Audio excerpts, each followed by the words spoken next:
देखो बच्चों, injection phenytoin है। एक इमरजेंसी इंजेक्शन होता है। इसकी डोज कितनी होती है? तो देखो,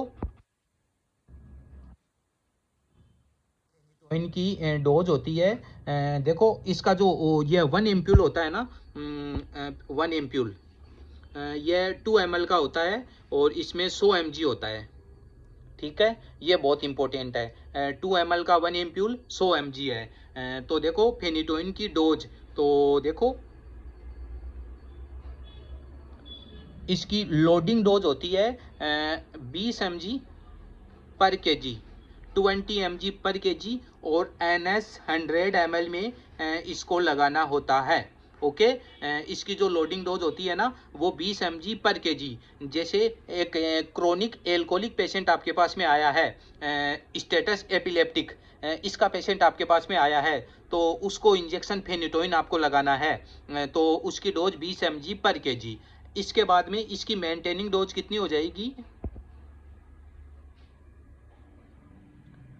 5 mg पर केजी, और BD आप इसको दे सकते हो।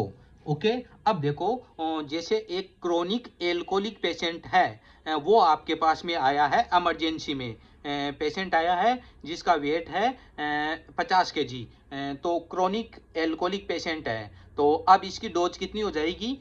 तो देखो 50 है, ठीक है। तो सबसे पहले लोडिंग डोज अपन इसकी निकालते हैं। तो 50 मल्टीप्लाई 20, तो 1000 mg हो गया।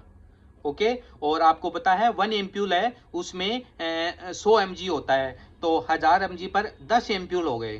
ठीक है, तो अब देखो injection NS 100 ml plus injection phenytoin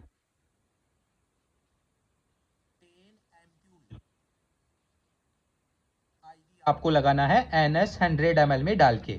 okay, 10 ampoule लगाना है पेशेंट को।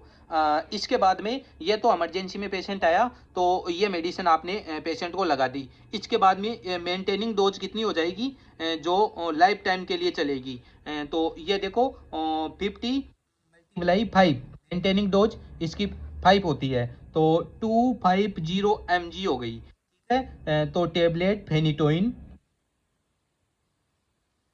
फेनिटोइन 100 mg BD आप दे सकते हो।